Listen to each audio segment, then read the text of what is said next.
They said she was a gold digger. They said she was lucky just to be in his presence. For 3 years, Eleanor sat in the shadows of her husband's rising empire, wearing cheap clothes and taking insults that would break a lesser person. But on the day the divorce papers were signed, silence was her only weapon. Marcus thought he was discarding a burden. He had no idea he was handing the keys to the kingdom back to its rightful owner. Because when Eleanor walked out of that law firm, she didn't get on a bus. She got into a car that Marcus couldn't even afford in his wildest dreams. This isn't just a divorce story. It's a lesson in why you never judge a book by its cover, especially when that book owns the library. The conference room on the 42nd floor of the Sterling Holloway building was cold. It was the kind of artificial cold that seeped into your bones, designed to make you uncomfortable, designed to make you want to leave. Eleanor sat on one side of the mahogany table, her hands folded in her lap.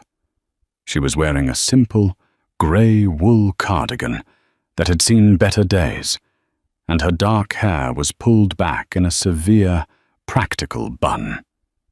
She looked small against the backdrop of the floor-to-ceiling windows that overlooked the Seattle skyline. Across from her sat Marcus. Marcus, with his tailored Italian suit, his Rolex Submariner glinting under the recessed lighting, and that look on his face, a mixture of pity and triumph. Beside him sat his lawyer, Arthur Higgins, a man who charged $600 an hour to destroy lives. "Let's just get this over with, Ellie," Marcus sighed, checking his watch. "I have a reservation at Le Monde at 7. Jessica gets cranky if I'm late." He didn't even have the decency to hide it anymore. Jessica, the 23-year-old marketing intern he'd hired 6 months ago.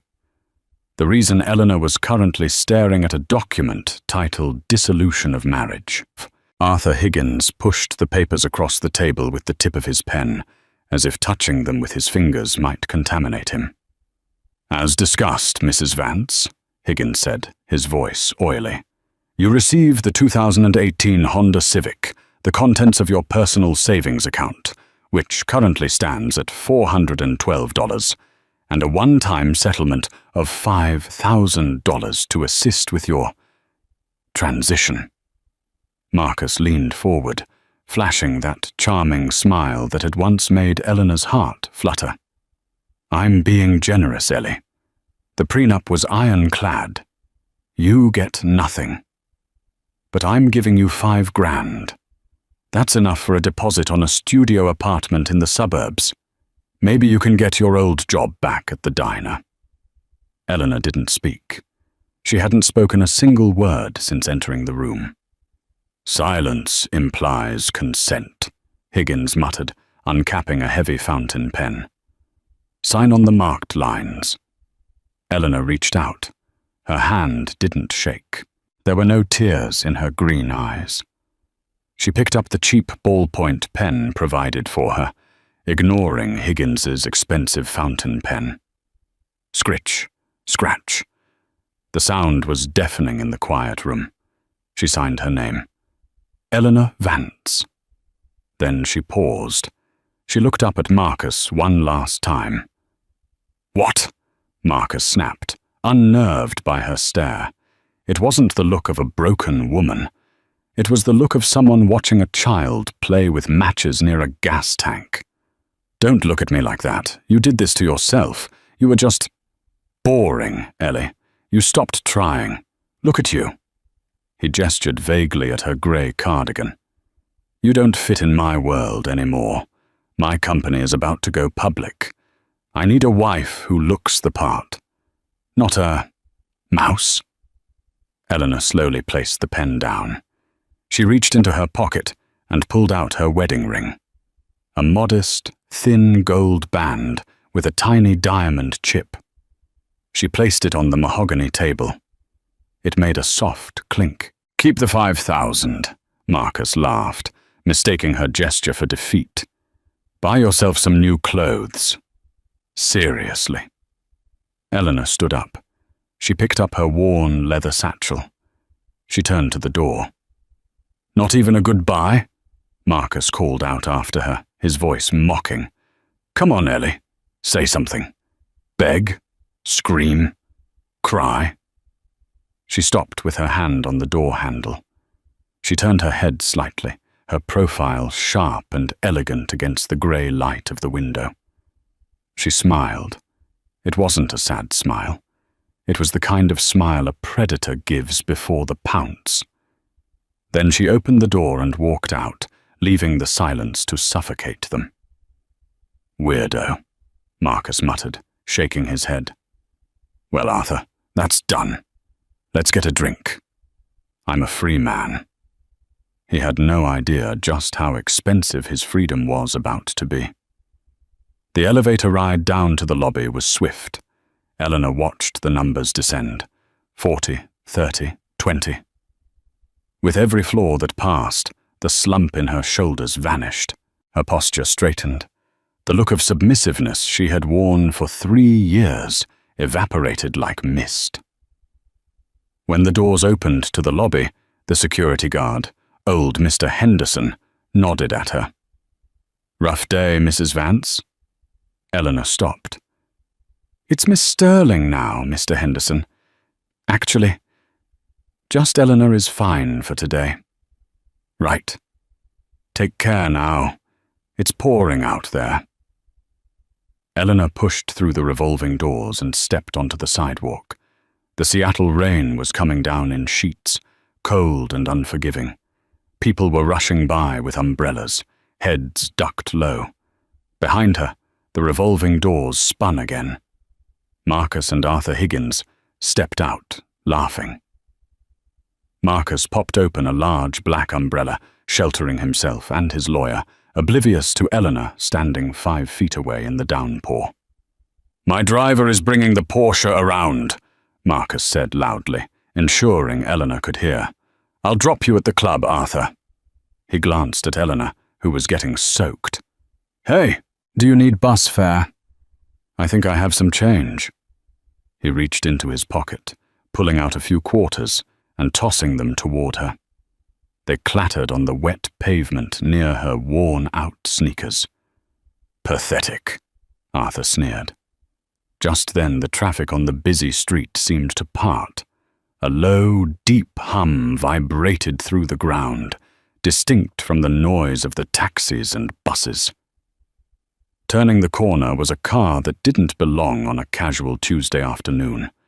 It was a Rolls-Royce Phantom extended wheelbase. Midnight blue, bordering on black. The chrome grille gleamed even in the grey weather, aggressive and regal. It moved with the silent grace of a shark gliding through water. Marcus paused, his keys to the Porsche dangling in his hand. "Whoa," he whistled. "Look at that beast. That's the custom V12 model. $500,000. Easy. Wonder who's in town. Maybe the CEO of Amazon?" The massive vehicle slowed down. It didn't pull up to the hotel entrance across the street. It didn't pull up to the bank. It pulled up directly in front of Eleanor. Marcus laughed. "Looks like you're blocking the VIP's spot, Ellie. Move before security comes out." Eleanor didn't move. The rear door of the Rolls-Royce didn't open immediately. Instead, the driver's door opened. A man stepped out. He was tall, wearing a uniform that cost more than Marcus's entire suit, and holding a large black umbrella with a silver handle. It was Sebastian, the head of security for the Sterling family for over 30 years. Sebastian walked around the car, his movements crisp and professional. He ignored Marcus. He ignored the lawyer. He walked straight to Eleanor. He snapped the umbrella open and held it over her head, shielding her instantly from the rain. Then he bowed. It wasn't a mocking bow. It was a bow of deep, genuine respect. "Good afternoon, madame," Sebastian said, his voice cutting through the noise of the street. Your father sends his regards. He was worried you might be cold. Marcus dropped his umbrella. It tumbled onto the wet sidewalk. What the? Eleanor looked at Sebastian. Thank you, Sebastian. Is everything ready? The jet is fueled and waiting at King County Airport, madam. The board of directors meeting in Zurich is at 8 a.m. tomorrow. We have your wardrobe prepared on the plane. Good. Sebastian opened the rear door. The interior was cream leather and walnut wood. The soft glow of ambient lighting spilled out into the rainy street. Eleanor turned to Marcus one last time. He was standing there, mouth agape, rain soaking his expensive Italian suit, the quarters he had thrown at her shining on the ground between them. You, Marcus stammered. Who? What is this? Eleanor looked at the quarters. Then she looked at Marcus. You dropped your change, Marcus, she said, her voice calm, commanding, and utterly devoid of the warmth she used to give him. You're going to need it. She slid into the back seat. Sebastian closed the door with a solid, heavy thud that sounded like a vault locking. As the car pulled away, splashing water onto Marcus's shoes, he saw the license plate for the first time. It didn't have a number. It just had a family crest. A crest he recognized from the business news, from the top of the Forbes list, from the global conglomerate he had been trying to get a contract with for 5 years. The Sterling crest. Sterling? Arthur Higgins whispered, his face draining of color. Marcus, was her maiden name Vance? Marcus stared at the tail lights disappearing into the mist. His hands were shaking. No, he whispered, a sick feeling rising in his stomach. She told me her name was Ellie S. I thought the S stood for Smith. She said she was a barista when we met. You idiot, Arthur hissed, stepping away from him. That wasn't a barista. That was Eleanor Sterling, the sole heiress to the Sterling Global Group, the company I just pitched my entire life's work to, Marcus choked out. The company, Arthur confirmed, that just acquired the bank holding your business loans. Marcus fell to his knees in the rain, the water soaking through his trousers, as the realization hit him like a freight train. He hadn't just divorced his wife. He had just declared war on God. The Gulfstream G650ER climbed through the cloud layer, breaking into the brilliant, blinding gold of the sunset above.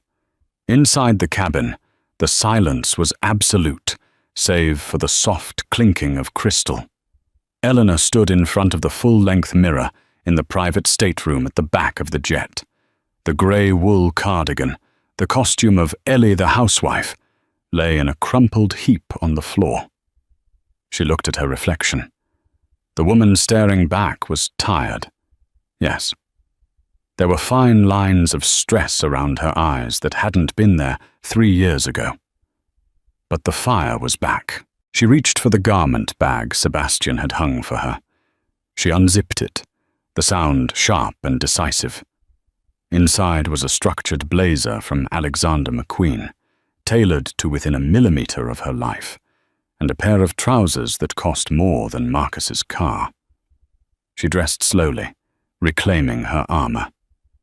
When she stepped out into the main cabin, the transformation was complete. The mouse was dead. The Empress had returned. Sebastian was waiting for her, standing by a low table set with a bottle of Dom Perignon, the 2008 vintage, her favorite, and a sleek silver laptop. You look like yourself again, madam, Sebastian said, a hint of a smile touching his lips as he poured the champagne. I feel like I've been in a coma for 3 years, Sebastian, Eleanor said, taking the flute. She took a sip, the crisp bubbles washing away the taste of the stale coffee from the lawyer's office. What is the status of the Vance portfolio? Sebastian tapped a key on the laptop, and a graph projected onto the cabin wall screen. "Marcus Vance," Sebastian began, his tone professional. "CEO of Vance Tech. His company is currently leveraged to the hilt. He took out 3 massive loans to fund the development of his new AI software, Vance AI. He put up everything as collateral: his penthouse, his car, his future stock options, and even his parents' vacation home in Aspen." Eleanor walked over to the screen, studying the numbers. "And the lenders?" "The primary lender was Silicon Valley Bridge Bank," Sebastian explained.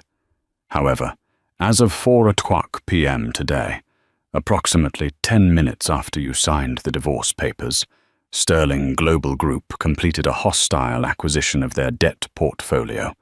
We now own his debt, Eleanor." Eleanor ran a finger over the screen, tracing the downward slope of Marcus's liquidity. "He called me boring," she whispered, a dark amusement coloring her voice. "He said I didn't fit in his world. He didn't realize that his world is just a tiny rented room in my universe."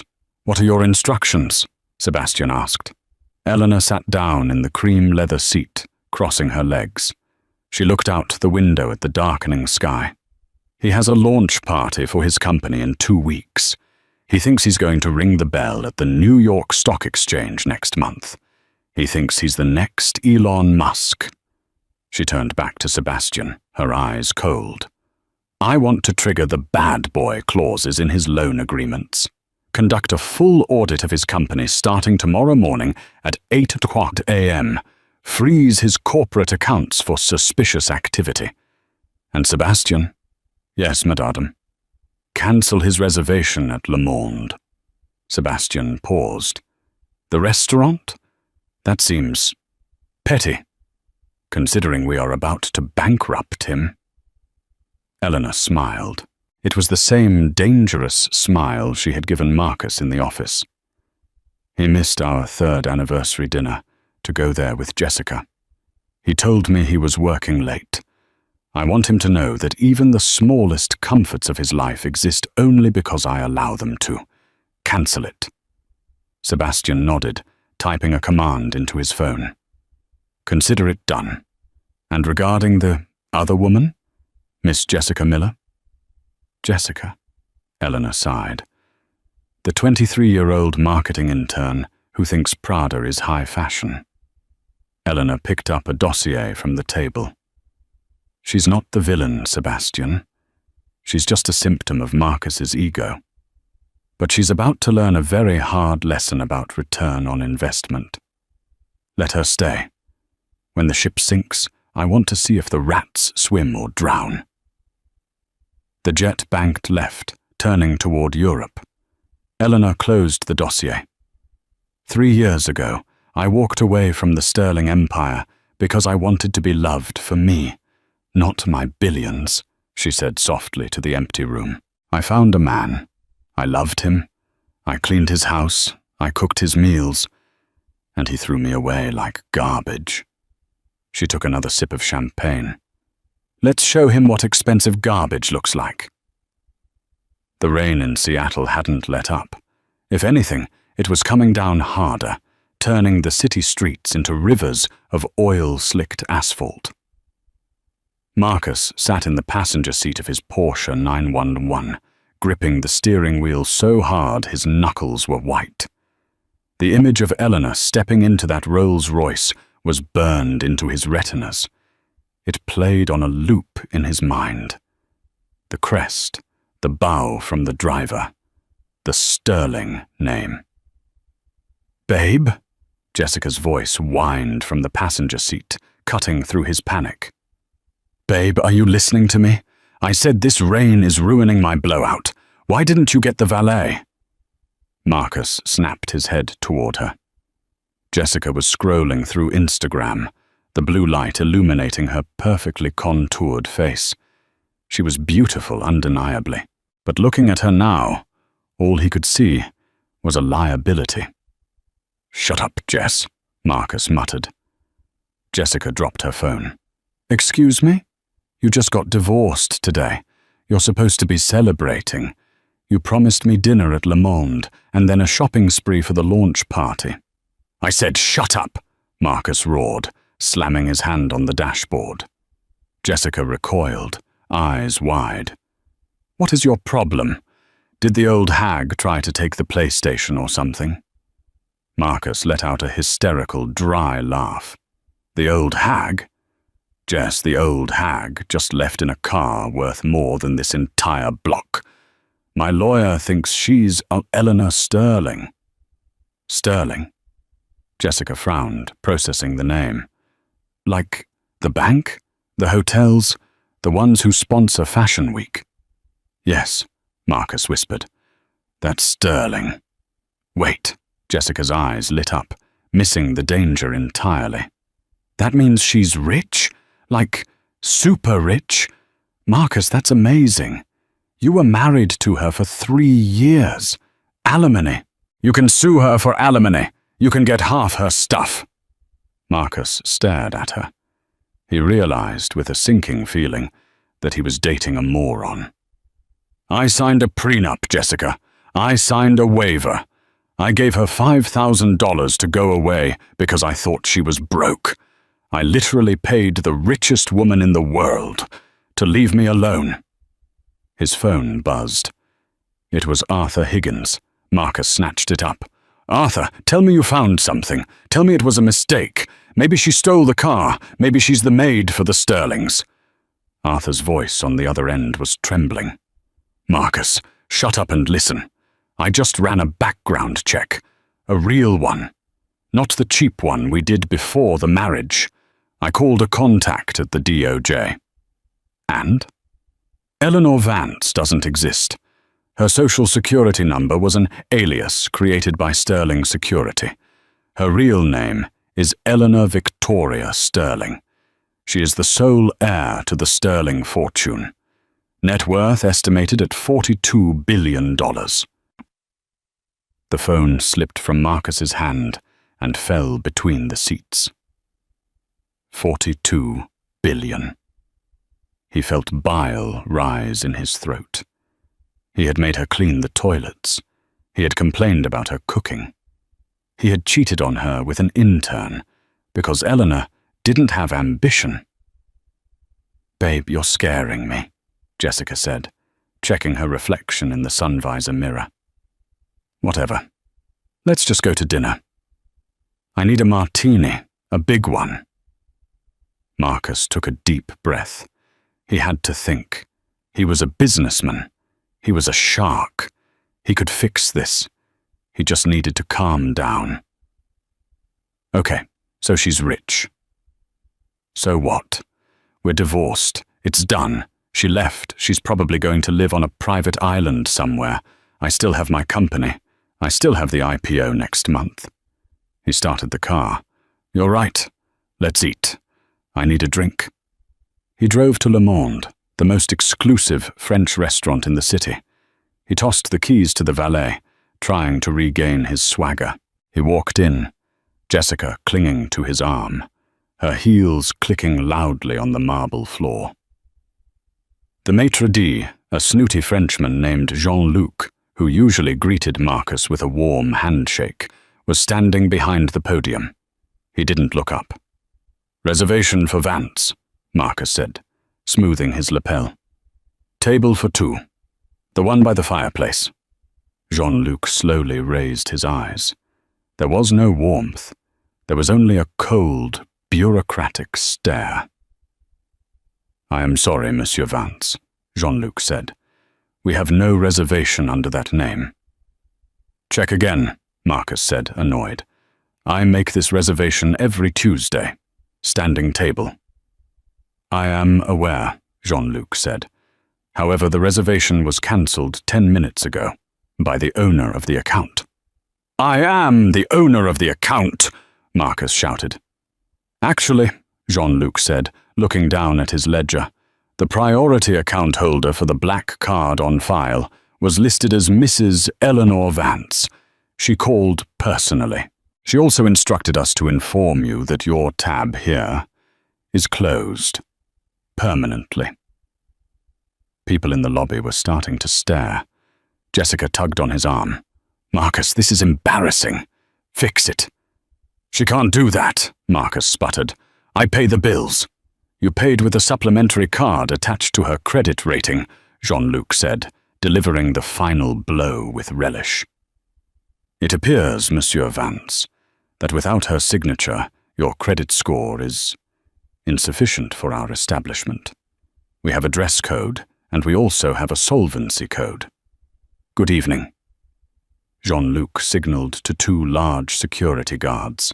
Marcus backed away, his face burning red. He turned and stormed out, Jessica trotting behind him. "Where are we going?" Jessica whined. "I'm hungry." "We're going to the office," Marcus snapped. "I need to check the accounts. Something is wrong. If she cancelled the dinner, she might try to mess with the personal accounts." They drove in silence to the Vance Tech headquarters. It was a sleek glass building in downtown Seattle, a monument to Marcus's ego. He parked the Porsche in his reserved spot and ran up to the 42nd floor. He burst into his office, waking up his computer. He logged into his personal banking portal. Access denied. He tried again. Access denied. Account frozen by institution. "No, no, no," Marcus whispered. He logged into the corporate account. The operating capital for the launch. The millions of dollars from the loans. The screen loaded. Balance, $0. Status, awaiting audit. Frozen by creditor, Sterling Global Holdings. Marcus stared at the screen. The blue light reflected in his eyes, which were now wide with terror. "Babe?" Jessica walked in, holding a vending machine sandwich she'd found in the break room. "The elevator isn't working right. The security guard downstairs said our passes are invalid. What's going on?" Marcus didn't answer. He slumped back in his Herman Miller chair. The printer in the corner of the office suddenly whirred to life. It was the only sound in the silent office. Whir. Click. Whir. A single piece of paper slid out into the tray. Marcus walked over to it, his legs feeling like lead. He picked it up. It wasn't a legal document. It wasn't a bank notice. It was a simple, printed image. A photo of a 2018 Honda Civic, and below it, typed in elegant font, "For your transition." By Wednesday morning, Marcus Vance had aged 10 years. He hadn't slept. He had spent the night in his office, drinking the cheap whiskey Jessica had found in a desk drawer, making phone calls that went unanswered. The Vance Tech headquarters, usually buzzing with the energy of 20-something coders and marketing gurus, was eerily quiet. The news of the asset freeze had leaked. Rumors were spreading that payroll wouldn't clear on Friday. Half the staff hadn't shown up. "It's a mistake," Marcus shouted into his phone, pacing the length of his office. "Listen to me, Jim. I've known you since college. I just need a bridge loan.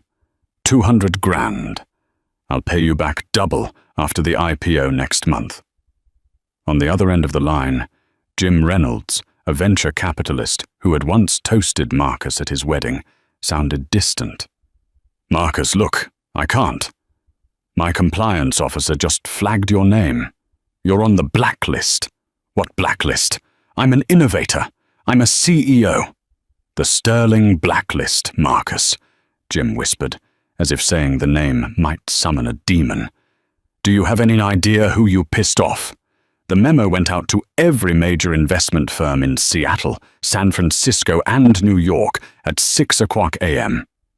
Any entity providing financial assistance to Marcus Vance or Vance Tech will be considered hostile to Sterling global interests." "So?" Marcus spat. "Screw them. They can't control the whole market." "They are the market, Marcus. If I lend you a dime, they pull their funding from my firm. I have a wife and kids. Don't call me again." Click. Marcus threw the phone against the wall. It shattered, a piece of plastic skittering across the floor to land at the feet of Arthur Higgins. The lawyer looked disheveled. His tie was loose, and he had a coffee stain on his shirt. "We have one card left," Arthur said, his voice raspy. "The court of public opinion." Marcus looked up, eyes bloodshot. "What?" "She's a billionaire heiress hiding as a housewife," Arthur said, pacing. "Why?" "Because she's weird. Because she's secretive. We spin this. We go to the press. Billionaire deceives hard-working husband. The sterling fraud. We paint you as the victim of a cruel social experiment. We demand a settlement to keep our mouths shut." Marcus nodded slowly. A spark of hope returned. "Yes, she hates publicity. She spent 3 years hiding. She'll pay to make it go away." "I set up a meeting with the Seattle Chronicle," Arthur said. "Their investigative journalist, Barry White. He hates the big corps. He's meeting us at a dive bar in Pioneer Square in 20 minutes. No cameras, no wires." The bar smelled of stale beer and sawdust.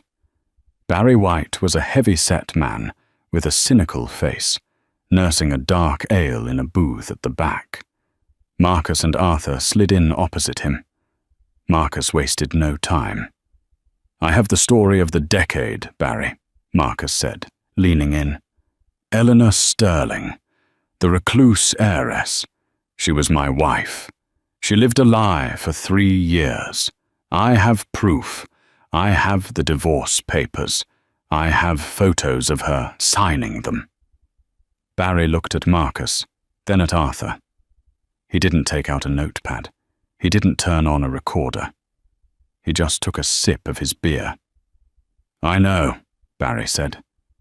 You know?" Marcus blinked. "Then why aren't you running it? This is huge." Barry chuckled, a dry, rattling sound. He reached into his jacket pocket and pulled out a folded newspaper. It was the early evening edition of the Chronicle, hot off the press. He tossed it onto the table. Headline, "The Price of Freedom." "Eleanor Sterling donates $100 million to domestic abuse charities following divorce." Marcus stared at the photo. It was Eleanor, looking radiant in a white power suit, shaking hands with the governor. "She beat you to it, kid," Barry said, tapping the paper. "She didn't hide. She came out swinging. The narrative is already set. She's the brave heiress who tried to live a normal life, only to be exploited by a narcissistic, cheating husband. That's you, by the way." Marcus snatched the paper. The article detailed everything. The affair with Jessica, referred to as a junior staffer. The financial coercion. The prenup. It painted Eleanor as a saint who had finally escaped a toxic marriage. "They have sources," Barry said. "Waitstaff at restaurants you went to. Your old neighbors. They all confirm you treated her like dirt. You're not the victim, Marcus. You're the villain of the week. Twitter is already trending #Team Eleanor." Arthur Higgins put his head in his hands. "It's over. She owns the narrative." "I can't print your sob story," Barry finished, finishing his beer. "Not because I'm scared of her, though I am, but because nobody cares. Everybody loves a comeback queen, and everybody hates a loser who fumbles the bag. Good luck, Marcus. You're gonna need it." Barry stood up and left. Marcus sat in the dark booth, the newspaper staring up at him. The headline seemed to mock him. Donated $100 million. She had given away 20 times his total net worth just to make a point. Just to show him that his fortune was her pocket change. "Arthur," Marcus whispered. "What do we do?" Arthur stood up. "You? I don't know. Me, I'm firing you as a client. I need to salvage my career before Sterling Legal files a complaint with the Bar Association. You can't leave me." "I just did," Arthur said, and walked out into the rain. Thursday. 2 days after the divorce. Marcus was alone in the server room of Vance Tech. The humiliation in the press was bad, but he could survive being hated. He couldn't survive being broke. The launch party for Vance AI was scheduled for Saturday. He had liquidated his personal 401k and maxed out 3 credit cards to keep the venue booked. If the product launch was a success, if the tech worked, he could get investors from China or Russia, people who didn't care about the Sterling blacklist. He just needed the code to work. "David!" Marcus yelled, staring at the monitor. "Why is the latency so high? The chatbot is taking 10 seconds to respond. It's supposed to be real time." David Miller, the lead developer, walked in. He looked exhausted. He hadn't been paid in 2 weeks. "I told you, Marcus," David said, rubbing his eyes. "The architecture is unstable. The patch we uploaded on Monday broke the core logic loop." "Then fix it. You're the genius coder." David laughed bitterly. "Me, Marcus, look at the commit logs." David typed a command. A list of code changes scrolled down the screen. "I wrote the front end," David said. "I did the interface. But the core algorithm, the predictive engine that made investors drool, I didn't write that. You didn't write that." "What are you talking about?" David pointed to the user tag on the code commits. The user was listed as admin EV. "EV," David said. "Eleanor Vance. Marcus, every night for the last 2 years, someone logged in between 2:00 a.m. and 5:00 a.m. from your home IP address. They rewrote the garbage code me and the junior devs put together and optimized it. I thought it was you. I thought you were some secret coding savant pulling all-nighters." Marcus froze. The memory hit him like a physical blow. He remembered waking up in the middle of the night, seeing the light on in the study. He would walk in and see Eleanor typing furiously on his laptop. "Just organizing your files, honey," she would say, quickly closing the window. "Go back to bed." He had believed her. He had thought she was playing solitaire or organizing his calendar. He had called her a secretary. "She wrote it," Marcus whispered. "She wrote the AI." "Well, she's not writing it anymore," David said. "And without her organizing, the system is degrading. It's a house of cards, Marcus. If we launch on Saturday, it's going to crash.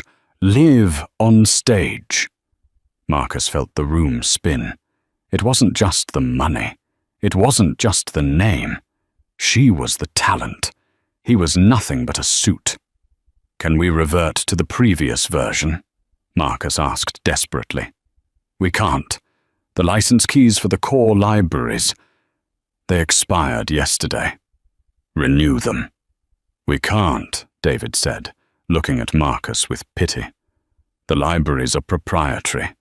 They belong to a holding company called Nebula Systems." Marcus scrambled to his computer. He searched for Nebula Systems. Owner: Sterling Global Technology Division. She hadn't just written the code. She had built the foundation of his company using her own family's proprietary tech, letting him use it for free while they were married. And the moment the ink on the divorce papers was dry, she had revoked the license. She hadn't just taken the car and the money. She had taken his brain. "She knew," Marcus said, slumping against the server rack. "She knew this would happen. She planned it." His phone buzzed, a text from Jessica. "Jessica. Hey babe, bad news. The caterers for the launch party just cancelled. They said their payment was declined. Also, I think we should see other people.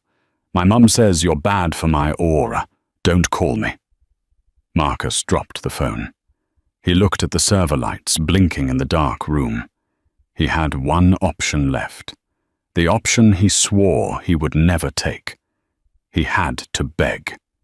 He ran out of the server room, down the stairs, and into the lobby. He jumped into his Porsche, which he now knew he couldn't afford gas for, and sped toward the private airfield. He knew she was back. The news said she had returned from Zurich this morning. She was hosting a reintroduction gala at the Sterling estate tonight. He wasn't invited, but he was going to get in. The drive to Mercer Island usually took 20 minutes from downtown Seattle. Tonight, Marcus made it in 12. The Sterling estate wasn't just a house. It was a fortress of privacy, situated on 10 acres of prime waterfront land. As Marcus rounded the final bend, he saw the glow. Massive floodlights illuminated the iron gates, and a line of limousines, Bentleys, Maybachs, Rolls-Royces, snaked down the driveway, delivering the elite of the Pacific Northwest to the gala. Marcus pulled his Porsche up to the security checkpoint. The car was dirty, coated in mud from his reckless driving, a stark contrast to the gleaming black vehicles around him. He rolled down the window. The rain soaked his sleeve immediately. "I'm here to see Eleanor," Marcus shouted over the engine noise. "I'm Marcus Vance. I'm a close associate."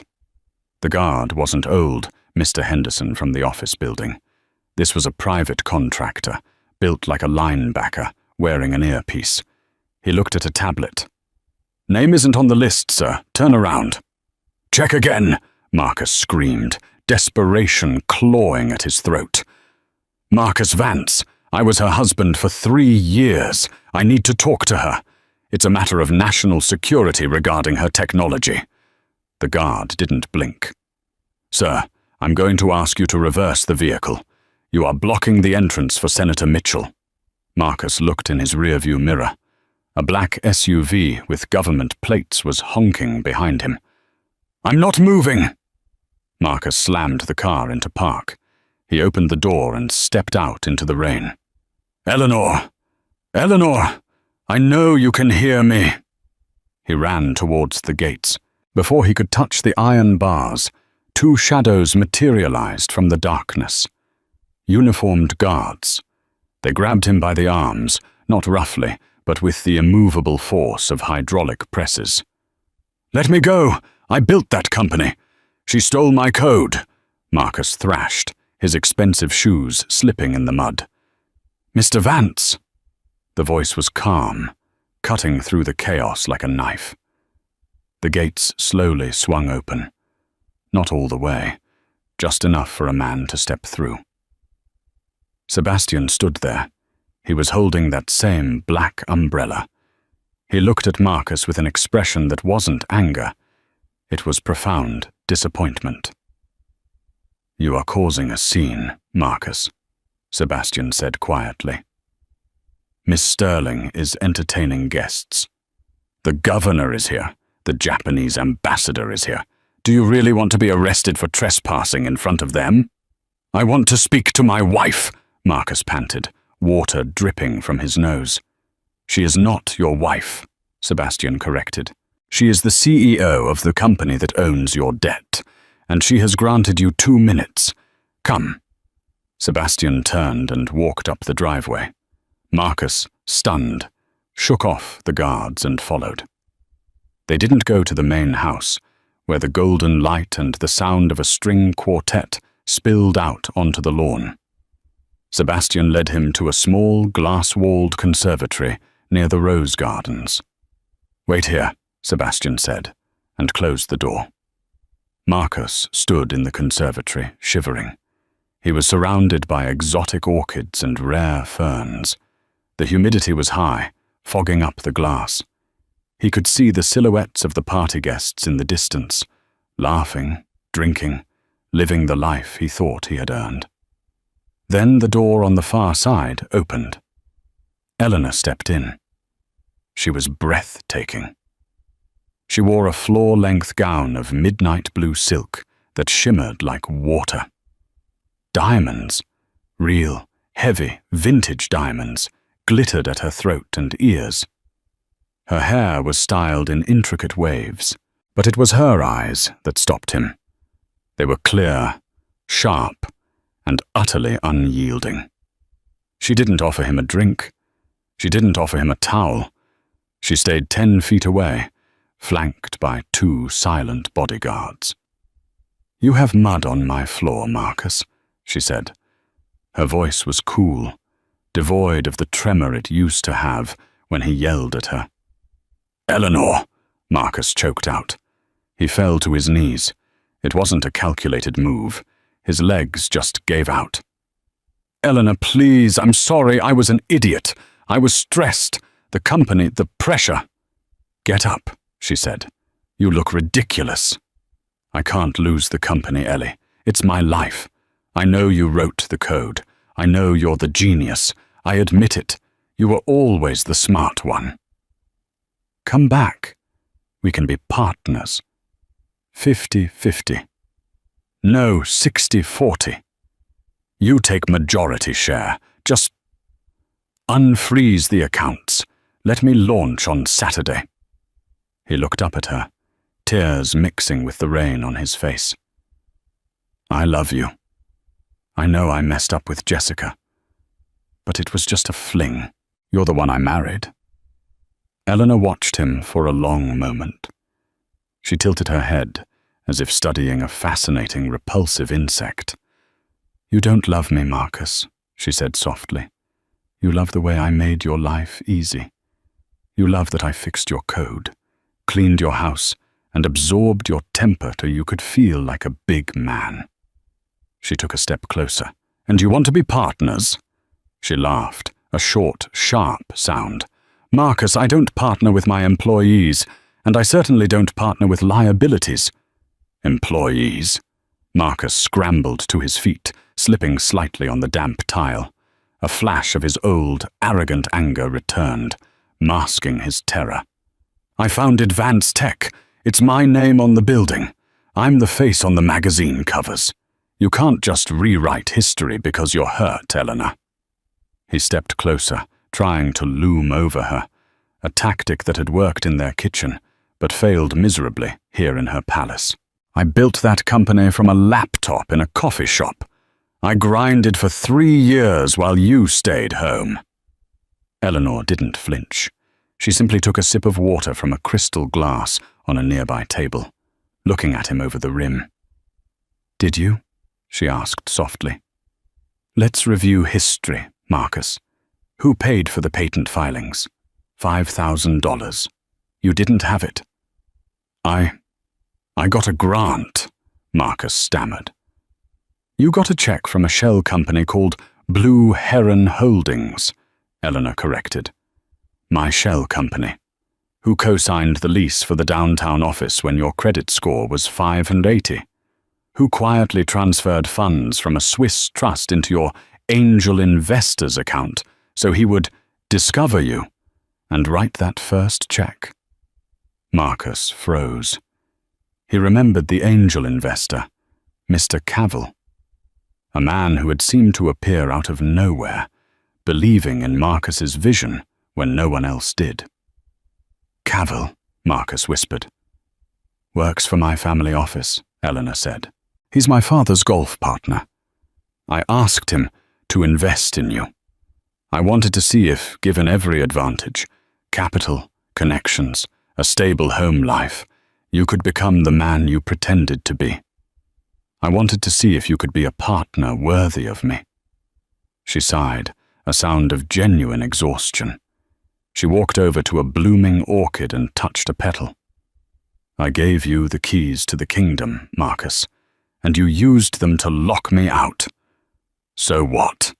Marcus sneered, his face turning red. "You played a game.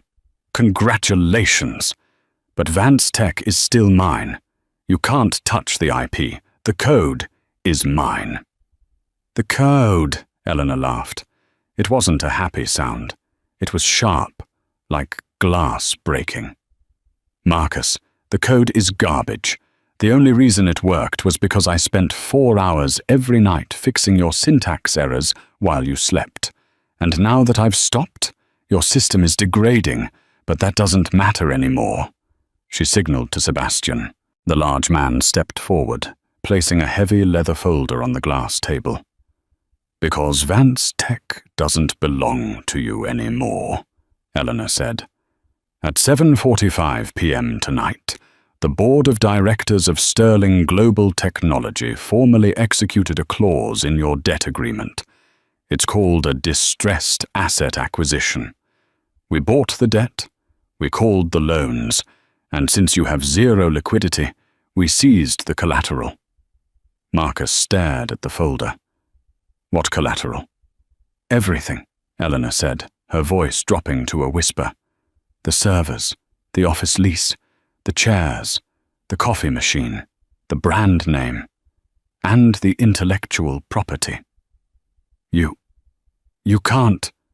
Marcus felt the room spinning. "I can. And I did."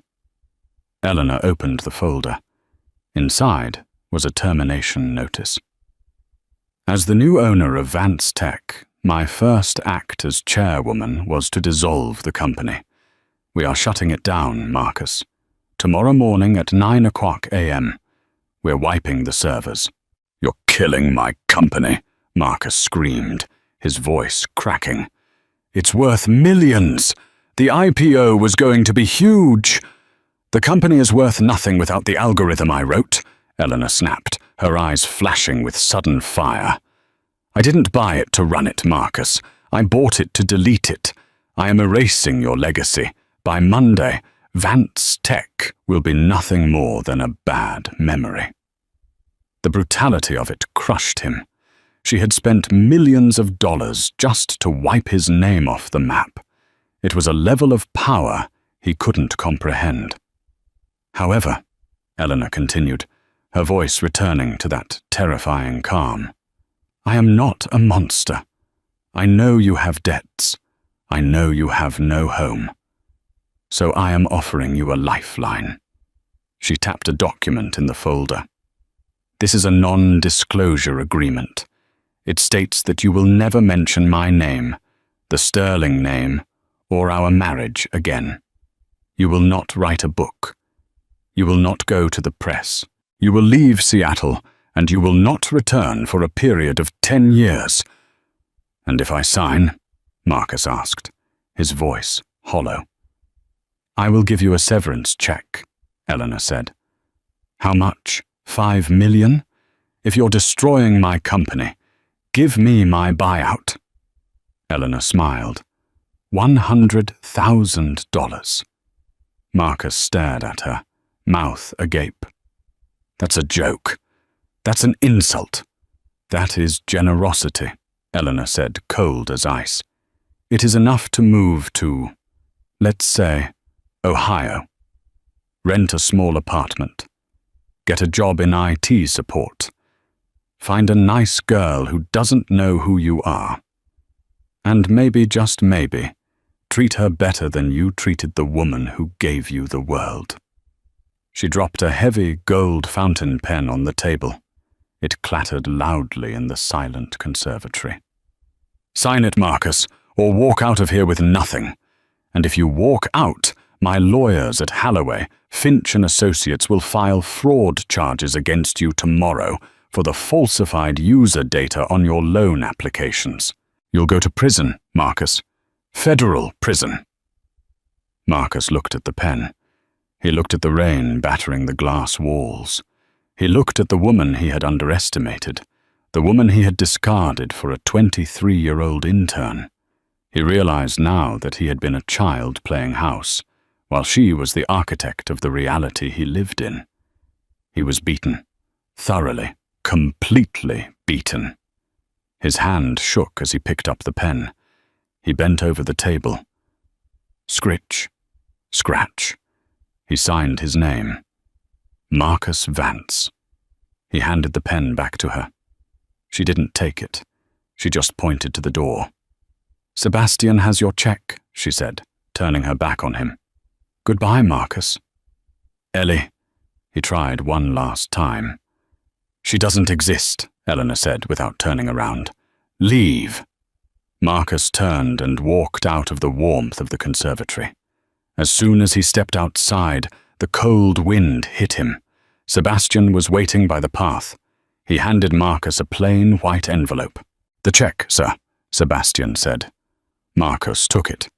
He looked towards the driveway where he had left his Porsche. "My car," Marcus mumbled. "The company car," Sebastian corrected gently. "It is now the property of Sterling Global. We have already logged the keys.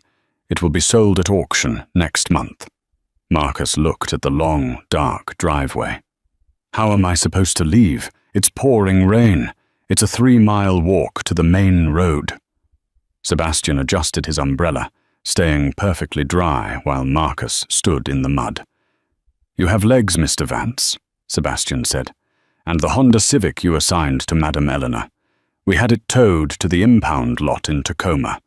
If you hurry, you might be able to bail it out with your severance check before they crush it."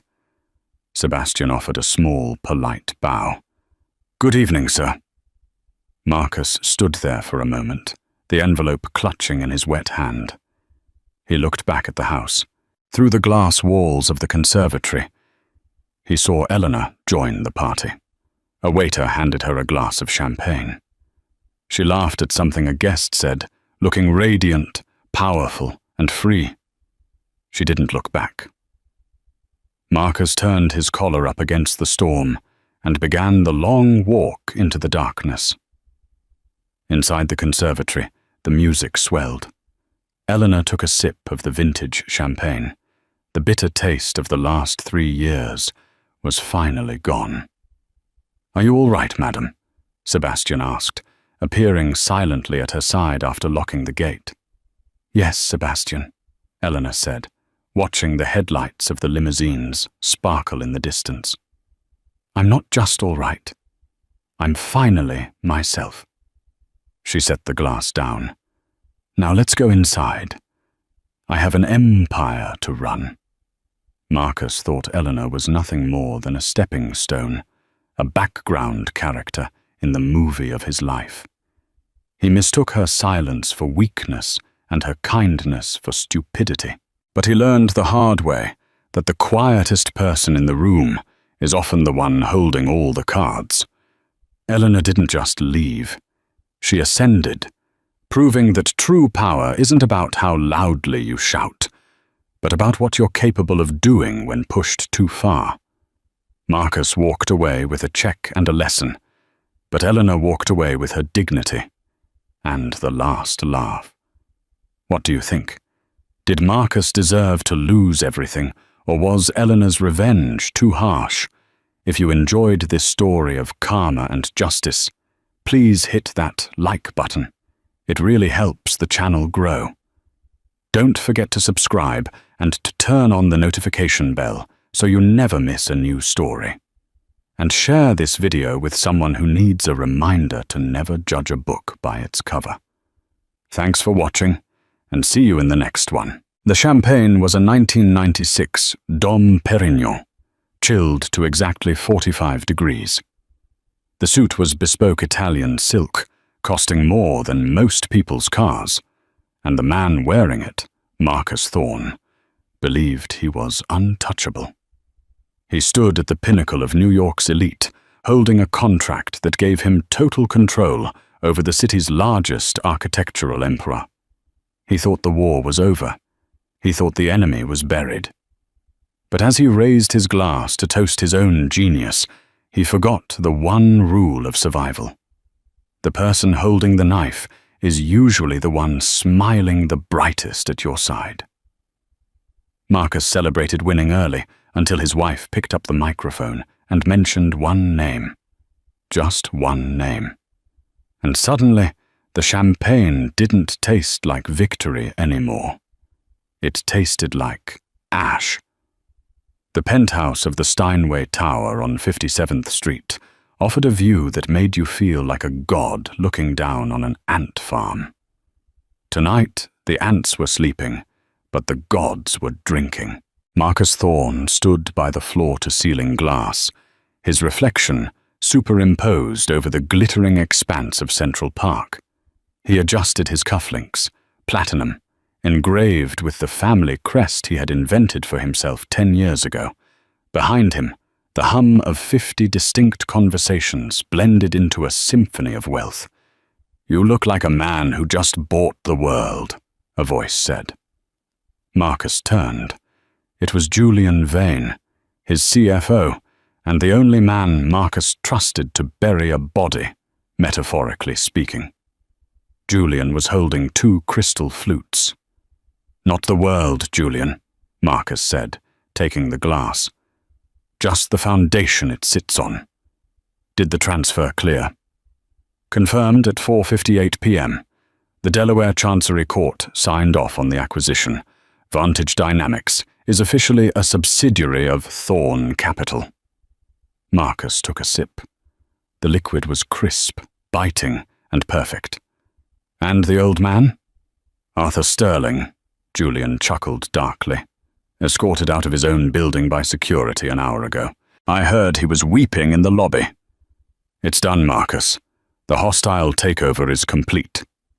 "You won." "We won," Marcus corrected, though he didn't mean it. In his head, it was always I. The room was filled with the sharks of Wall Street, the vultures of private equity, and the peacocks of high society. They were all there to kiss the ring. Marcus had done the impossible. He had dismantled the Sterling family legacy, a dynasty that had stood for 80 years, in less than 6 months. He had leveraged their debt, bought their board members, and exposed Arthur Sterling's offshore accounts to the SEC. It was brutal. It was efficient. It was legendary. Marcus scanned the room for the crowning jewel of his life, his wife, Elena. She was standing near the grand piano, wearing a dress of midnight blue velvet that seemed to absorb the light around her. She was listening to Senator Claiborne, nodding politely, her posture impeccable.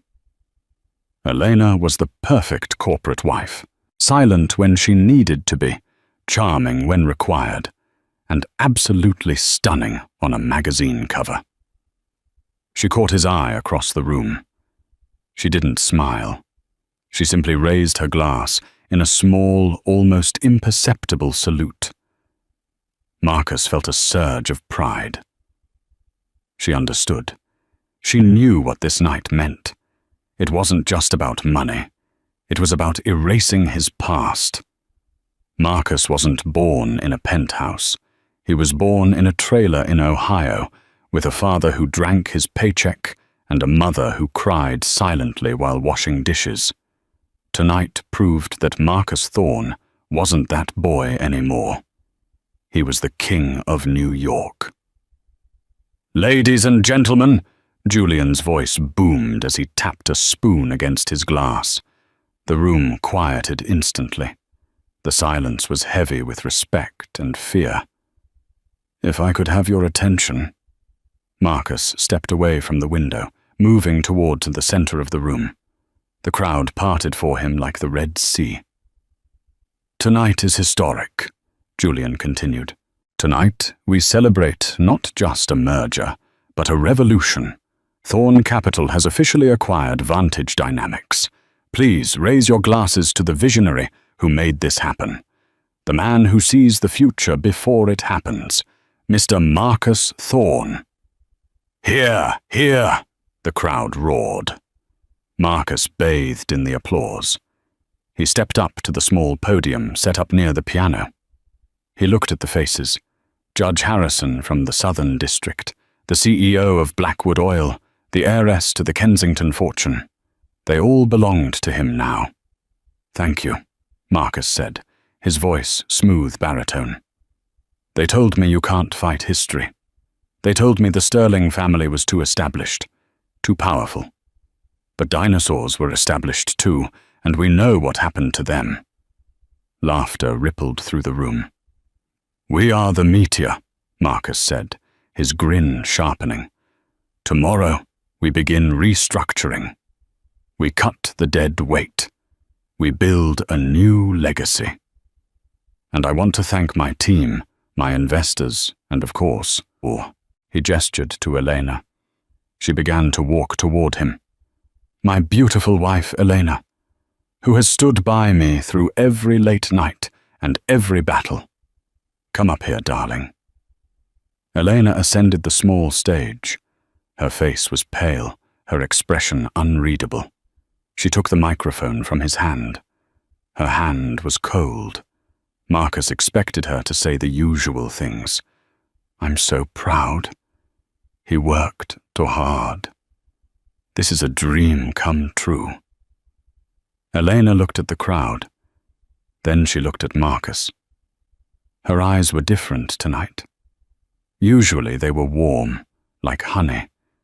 Tonight they were dark, opaque, like the bottom of a deep well. "Marcus loves to tell stories about winning," Elena said softly into the microphone. Her voice was steady, clearer than crystal. "He loves the story of the self-made man. But every story has a rough draft that gets thrown in the trash. Doesn't it, Marcus?" Marcus frowned slightly, keeping his smile fixed. "Eleanor is a perfectionist," he joked to the crowd. Nobody laughed. "I've been thinking a lot about the past tonight," Elena continued, ignoring his interruption.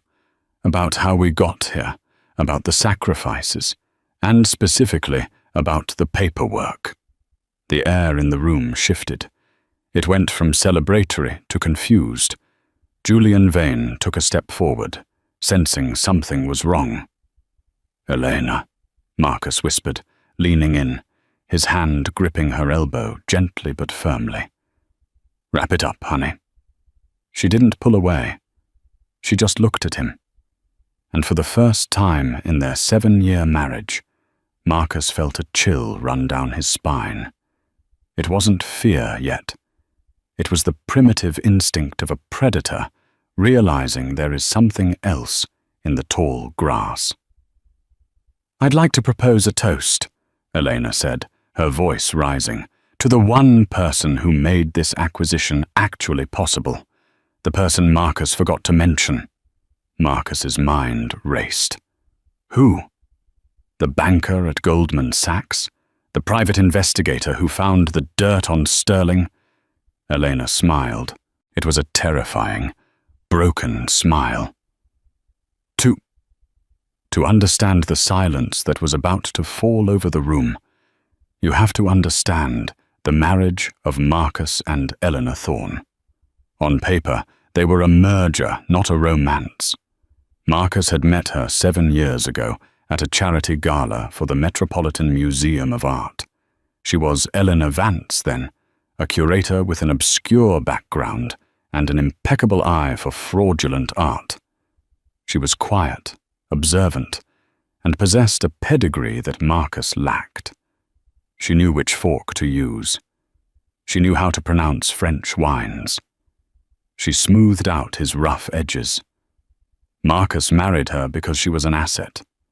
He assumed she married him for the security. He was wrong. 3 days before the party, in the master bedroom of that same penthouse, Marcus had been frantic. The deal with Vantage Dynamics was stalling. Arthur Sterling, the stubborn old CEO, was refusing to sell his controlling shares. "He's blocking the vote," Marcus had raged, throwing his tie onto the bed. "The old fool is going to burn the company to the ground, rather than let me have it." Elena had been sitting at her vanity, brushing her hair. "Arthur has a weakness, Marcus. He has no vices, no mistresses, no gambling debts.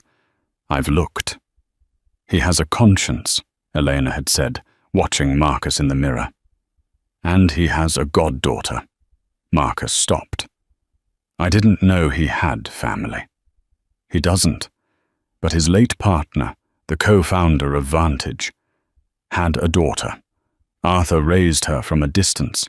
He sends her money through a trust called the Orion Fund.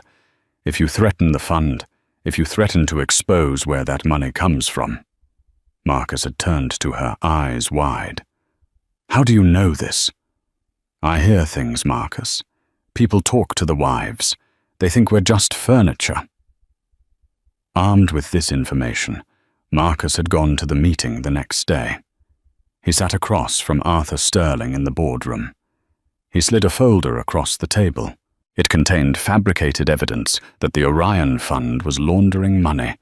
It was a bluff, a dirty, nasty bluff.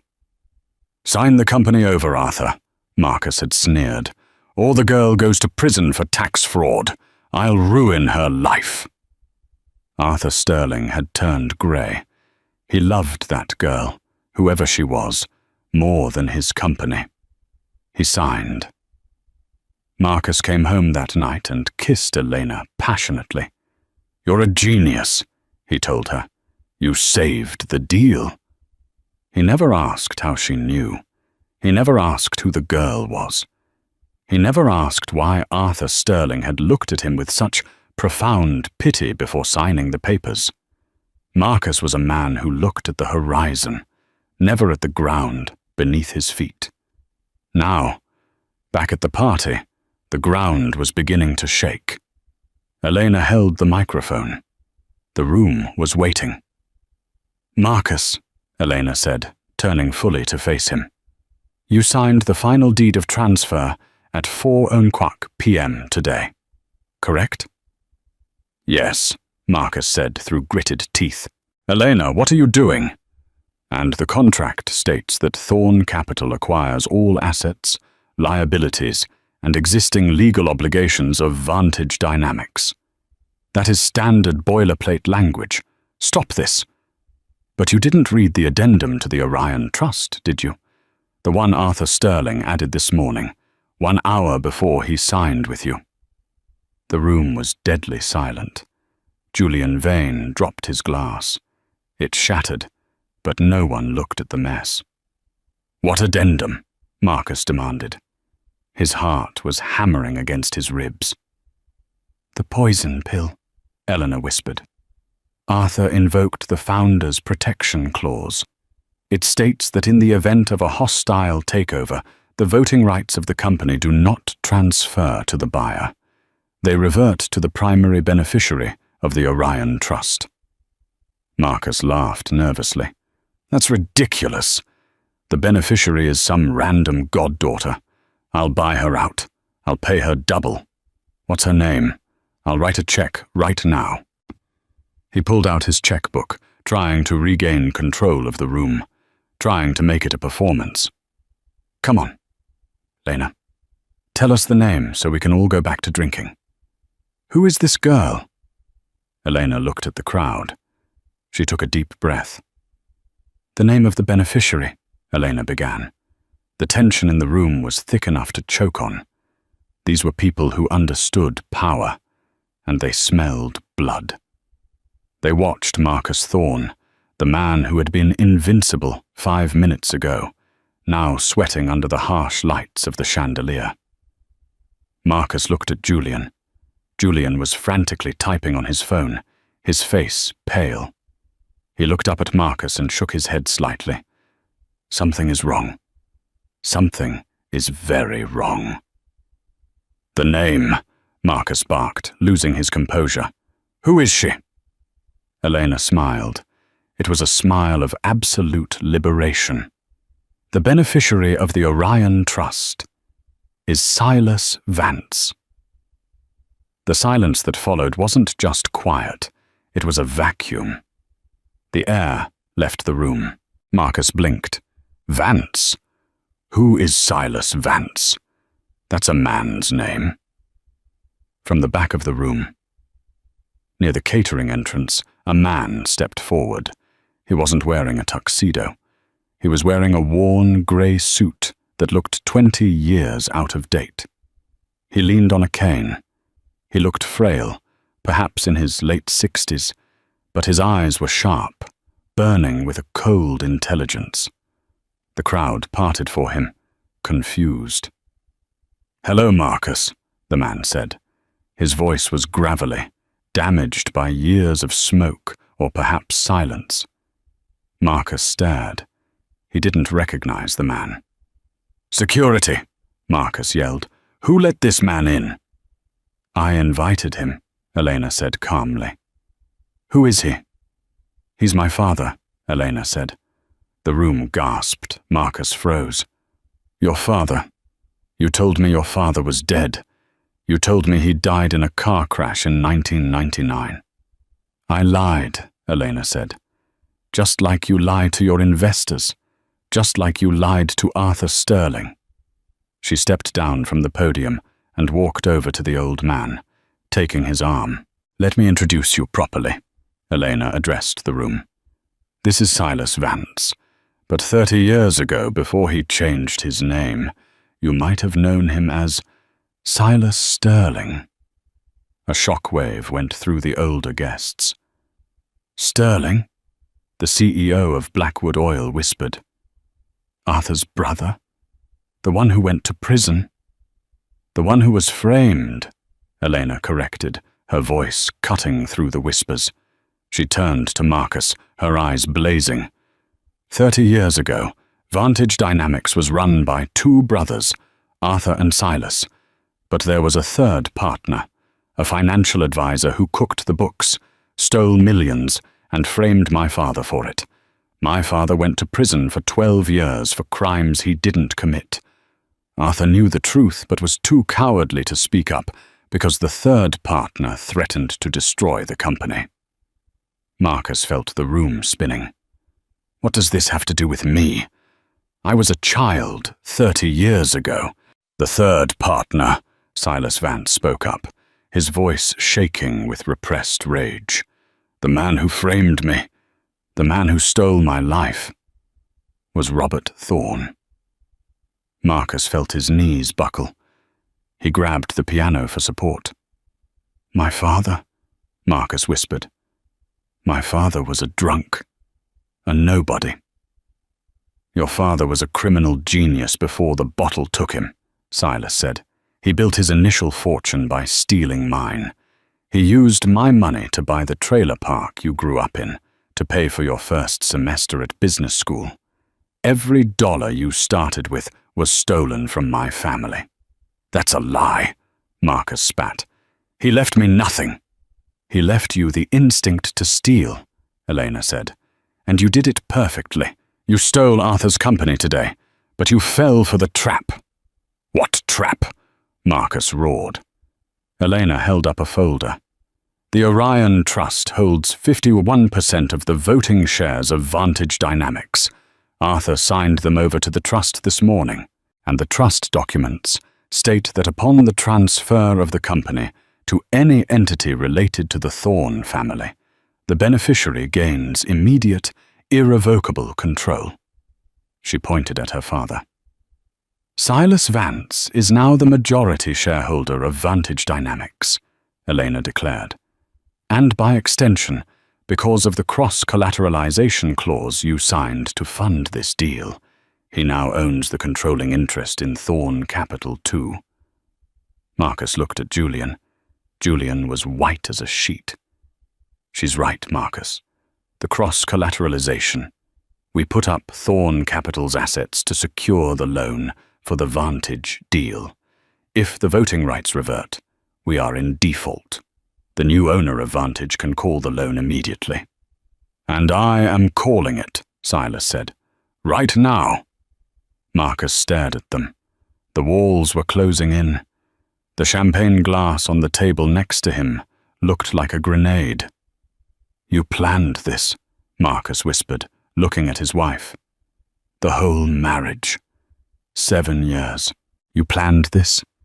7 years is a long time, Marcus, Elena said, stepping closer to him so only he could hear.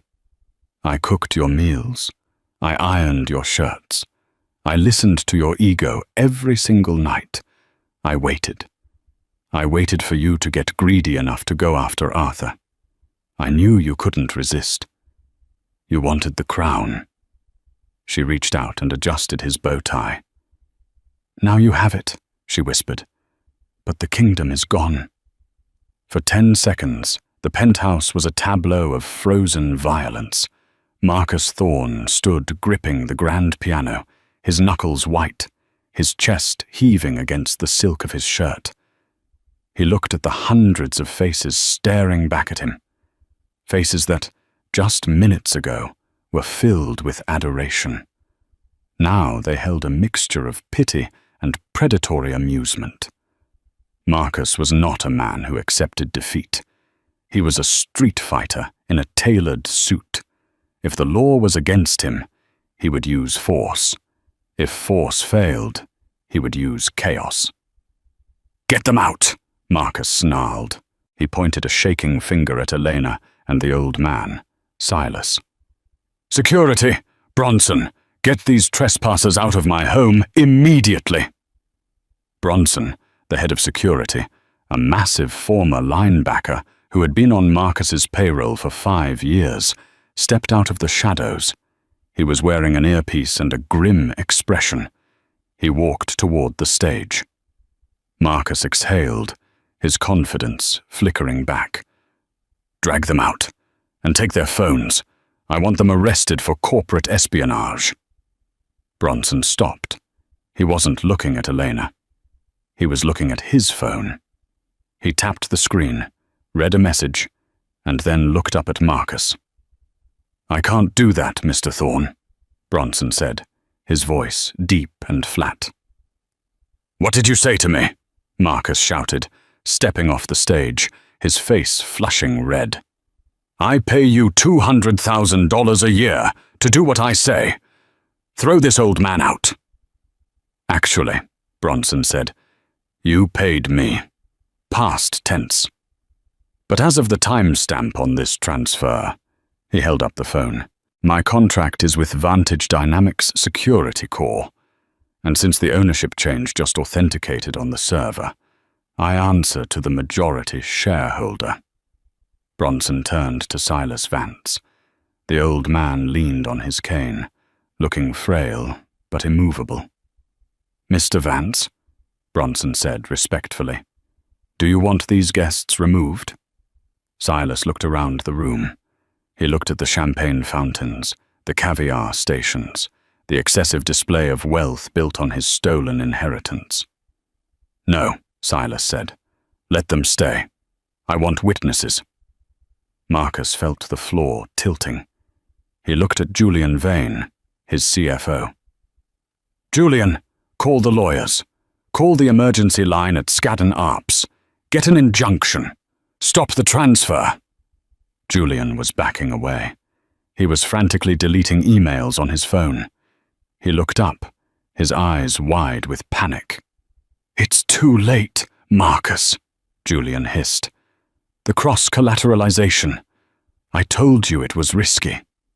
The default trigger is automatic. The bank's algorithms have already frozen the operating accounts. My credit card just got declined for the Uber I tried to order." "You coward!" Marcus lunged at Julian, grabbing him by the lapels of his tuxedo. "Fix it! You built this structure!" "Get off me!" Julian shrieked, shoving Marcus back. Marcus stumbled, his foot catching on the edge of a rug. He fell backward, crashing into a waiter carrying a tray of crystal flutes. The sound was deafening, shattering glass, the clatter of metal, and the gasp of the crowd.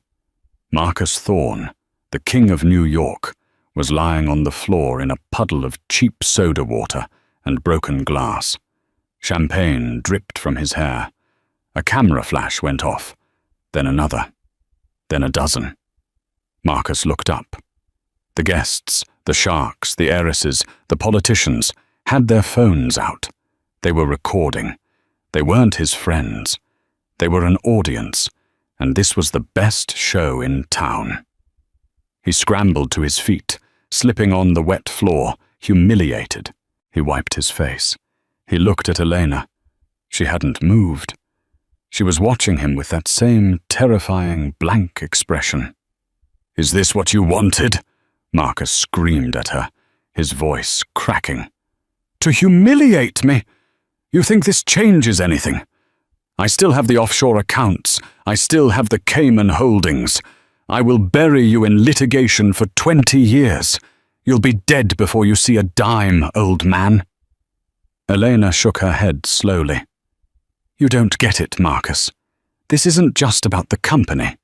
You think I spent 7 years just waiting to bankrupt you?" She reached into her small clutch purse. She didn't pull out a compact or a lipstick. She pulled out a silver badge. Marcus stared at it. It wasn't a police badge.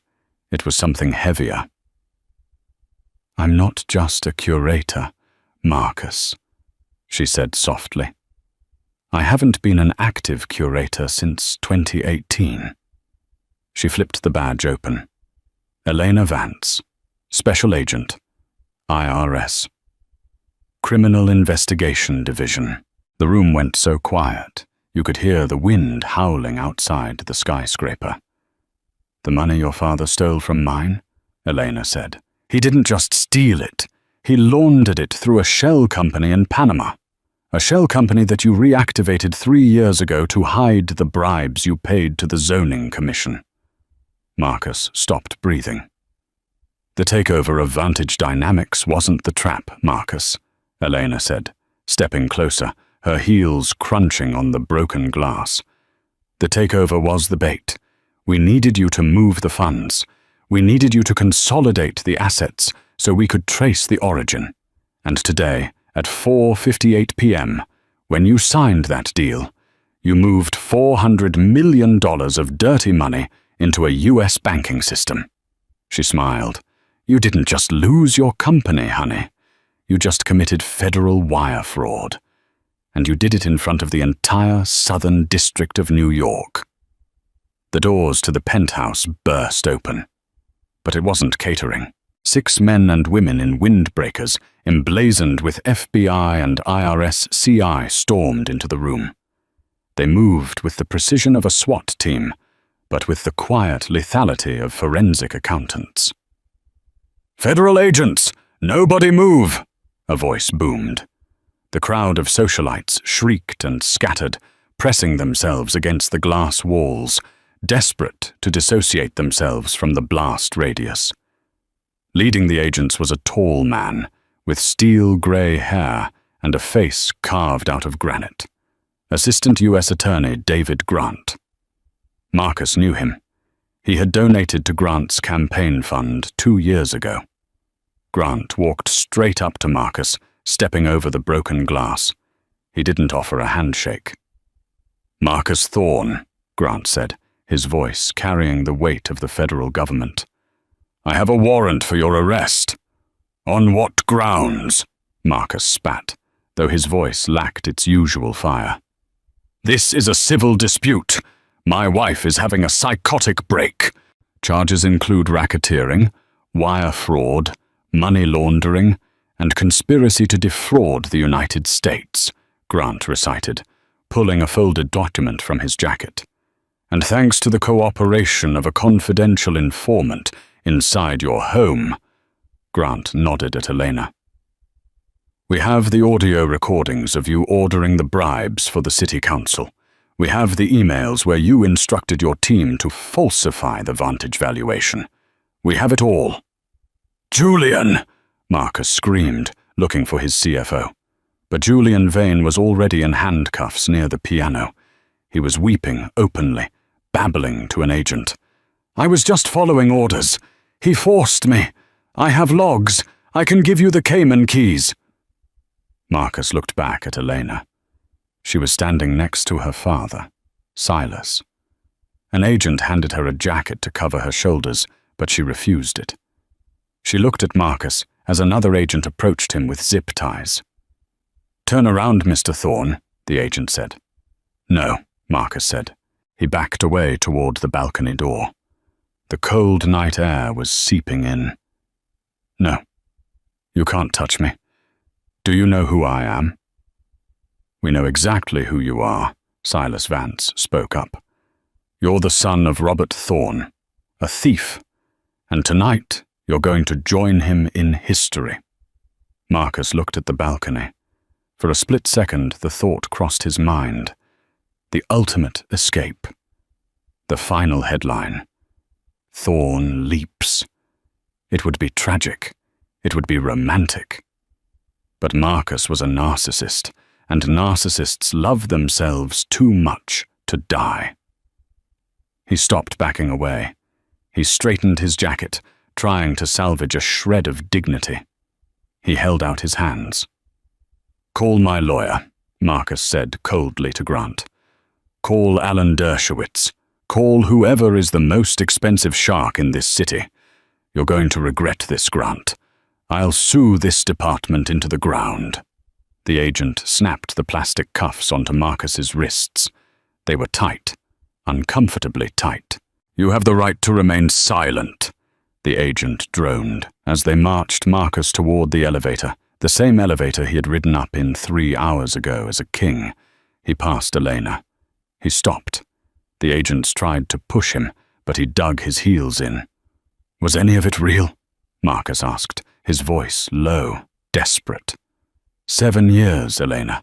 The trip to Brave, the nights in the Hamptons, when I was sick. You took care of me. Was it all a lie?" Elena looked him in the eye. Her expression softened, just for a fraction of a second, revealing the exhaustion underneath the victory. "The first year," she said quietly. "The first year, I tried to find something good in you. I thought maybe you were different from your father. I wanted to believe that you didn't know about the stolen money." She stepped closer, close enough that he could smell her perfume, jasmine and sandalwood, the scent of his home. "But then I found the letter," she whispered. "The letter from your father that you kept in the safe deposit box. The one where he explained everything.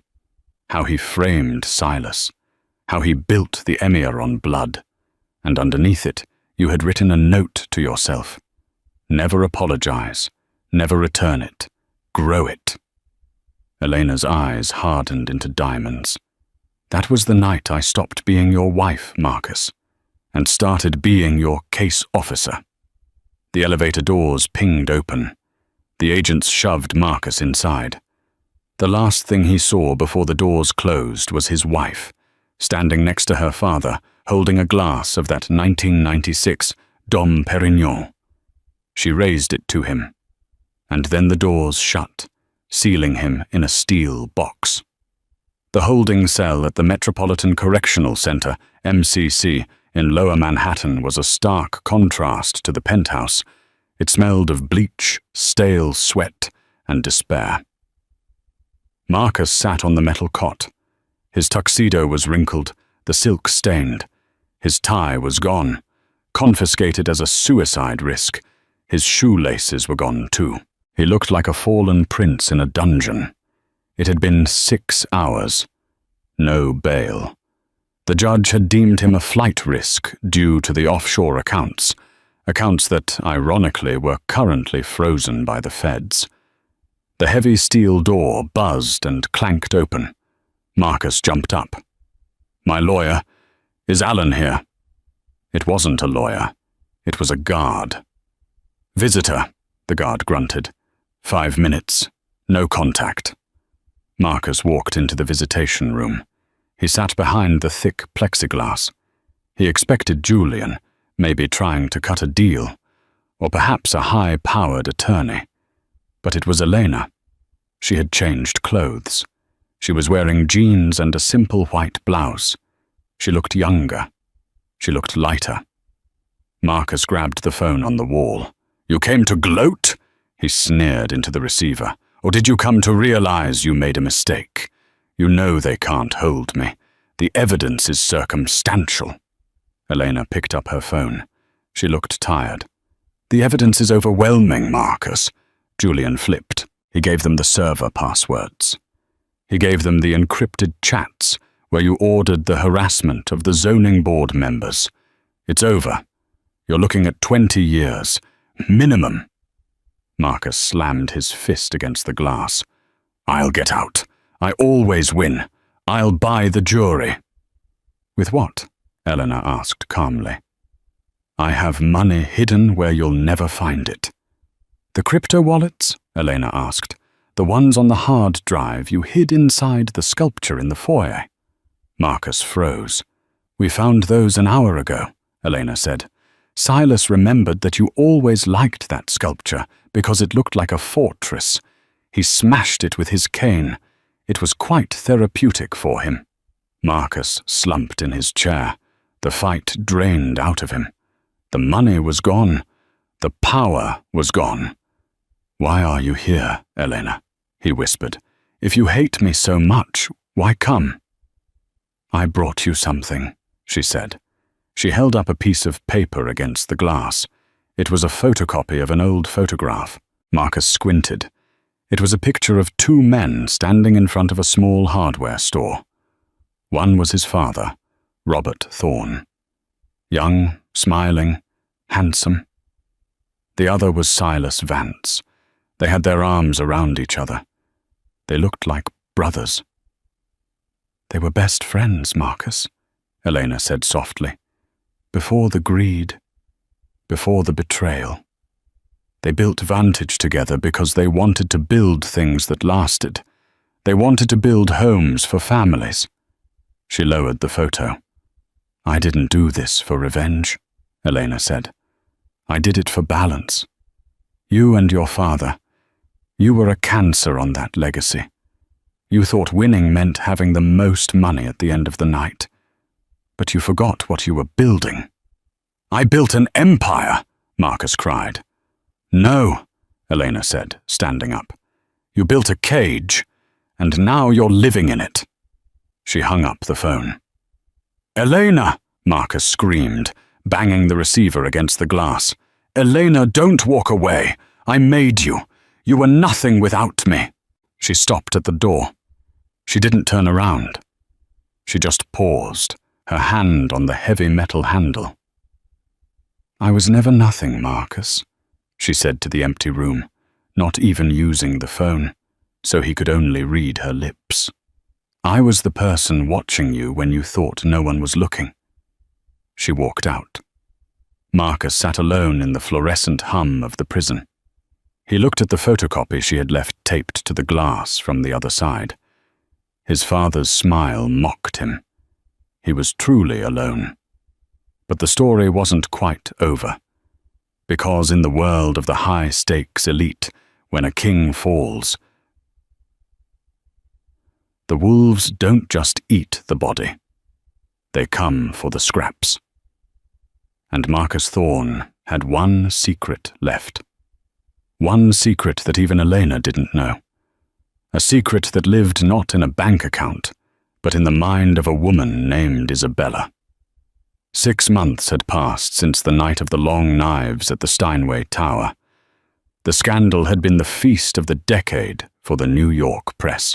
Marcus Thorne, the untouchable golden boy, was now inmate number 74321 at the MCC, awaiting a trial that everyone knew was just a formality. The evidence Elena and her team had compiled was mountainous. It wasn't a question of if he would be convicted, but of how many lifetimes he would spend behind bars. Elena sat in a small, cramped office at the IRS field office in Lower Manhattan. Her corner office at the penthouse, with its view of Central Park, felt like a fever dream from another life. She preferred this. The fluorescent lights, the smell of stale coffee, the endless stacks of paper. This was reality. She was tired. The adrenaline of the takedown had faded, replaced by the tedious grind of case preparation. They had seized everything: the Hamptons estate, the fleet of luxury cars, the art collection, most of which Elena remembered buying, knowing it would one day be evidence. Silas Vance, her father, had been reinstated as chairman of Vantage Dynamics amid cheers from the shareholders, but the victory tasted like ashes in Elena's mouth. Her father was old. The years of wrongful imprisonment had taken a toll that restored wealth couldn't fix. Elena was going through the final layers of Marcus's personal spending, the pocket change accounts that were too small for major laundering, but necessary for daily life. It was drudgery, until she found it. It was a recurring payment of $145,050 on the third Thursday of every month for the past 5 years. It went to a business called Bella's Botanicals, located in Flushing, Queens. It made no sense. Marcus hated flowers. He considered them a waste of money because they died. He only bought them for Elena when they were hosting an event where appearance mattered, and even then his assistant ordered massive, soulless arrangements from a high-end Madison Avenue florist. Why was the master of the universe spending pocket change at a tiny shop in Queens every month? It was a loose thread. Elena, the consummate case officer, couldn't ignore a loose thread. The next afternoon, she took the 7 train out to Queens. It felt strange to be on the subway, surrounded by regular people living lives untouched by high finance and corporate warfare. She got off at Main Street and walked a few blocks until the neighborhood became residential, rows of modest brick houses with small, well-tended gardens.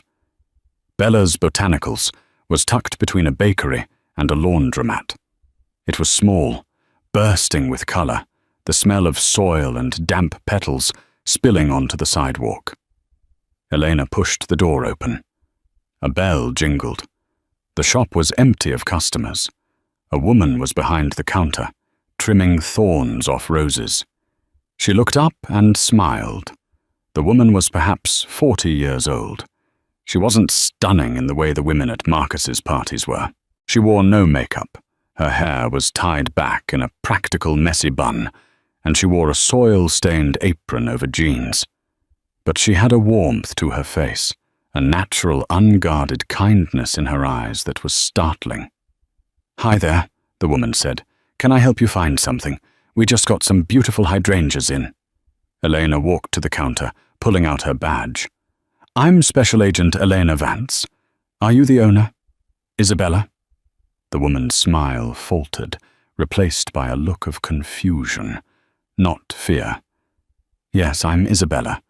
Is something wrong? Did I mess up my taxes?"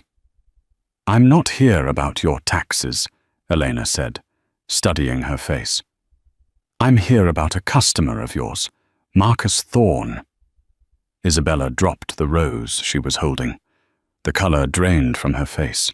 She didn't look like a co-conspirator caught in a lie. She looked devastated. "Mark?" she whispered. "You mean the news? The man on TV? They said he stole millions. I didn't believe it was the same person until I saw his picture." "You knew him as Mark?" Elena asked, her stomach tightening. "Yes, for about 5 years." Isabella wiped her hands on her apron, her movements shaky. "He used to come in here once a month. He'd buy the same thing. A small bouquet of yellow tulips, 104.45 cents, with the delivery fee to a nursing home upstate." "Who were the flowers for?" Elena asked. "His mother," Isabella said. Elena froze. "His mother died when he was 16. Isabella shook her head slowly. No, she didn't. She has severe dementia.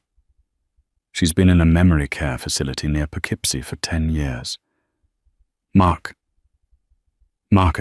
he told me he pays for her care in cash so nobody knows she's alive. He said he was ashamed that he couldn't fix her." Elena felt the ground shift beneath her feet again. Marcus had lied about the foundational trauma of his life. His mother wasn't a tragic victim of poverty who died young. She was a living financial liability he kept hidden. "But he didn't just buy flowers," Isabella continued, her voice trembling. "He would stay, sometimes for hours. He'd sit on that stool right there and just talk. Not about business. He never mentioned money. He talked about books he read as a kid. He talked about how tired he was of pretending to be strong all the time." Isabella looked at Elena, her eyes filling with tears. "He was kind here, Agent Vance. He was quiet and sad and kind. Sometimes he'd help me water the plants in the back. He said the smell of the dirt reminded him of being a boy, before everything got complicated." Elena stared at this woman, this simple, kind gardener in Queens. Marcus hadn't been having a torrid affair. He hadn't been buying her diamonds. He had been coming here to play act at being a decent human being. He had been coming here to escape the monster he had created in Manhattan, and that hurt Elena more than any infidelity could have. "Did you love him?" Elena asked, her voice barely a whisper. Isabella looked down at her hands. "He never touched me. Not once, it wasn't like that. But yes, I loved the man who sat on that stool. I don't know the man on the news, but I know Mark hated himself." Elena walked out of the flower shop without another word. The sun seemed too bright outside. She had spent 7 years married to a performance. She thought the performance was all there was to Marcus Thorne. She thought he was pure ego and greed. Finding out that there was a sliver of humanity left in him, a sliver he shared with this stranger in Queens over cheap yellow tulips, a sliver he had starved and hidden away while building an empire on her father's grave, was the final agonizing twist of the knife. He was capable of being Mark. He just chose to be Marcus Thorne instead. The trial was a circus, lasting 3 weeks. The prosecution was flawless, Assistant U.S. Attorney David Grant, with Elena sitting second chair, laid out the case like a gruesome autopsy. They traced every dollar from Silas Vance's stolen company, through the Panama shells, into the bribes, and finally into the Vantage Dynamics acquisition. Marcus's defense was anemic. His high-priced lawyers couldn't argue with math. When the jury delivered the verdict, guilty on all 34 counts, Marcus didn't flinch. He stood tall in his expensive suit, his face a mask of arrogant indifference. The judge sentenced him to 25 years in federal prison, with no possibility of parole for at least 20. It was over. The Titan had fallen. 1 year later. Elena walked through the security checkpoints of the FCI Otisville Medium Security Federal Prison. The air here was different than the MCC. It felt permanent. It smelled of industrial wax and hopelessness. She sat in the visitation room. It was less chaotic than the jail. The men here were settled into their long winters. When Marcus walked in, Elena barely recognized him. Gone were the bespoke Italian suits. He wore an ill-fitting beige jumpsuit. His hair, once coiffed to perfection, was graying at the temples and cut short. But the biggest change was in his eyes. The predatory, shark-like gleam was gone, replaced by a dull, vacant stare. He looked 20 years older. He looked like his father. He sat down heavily on the other side of the thick glass partition. He picked up the phone. "You look well, Elena," he said. His voice was rusty. "I'm okay," she said. "Dad is doing better. He's retiring for real this time. He's turning Vantage into a foundation for inner-city housing." Marcus let out a dry chuckle. "Always the saint, old Silas.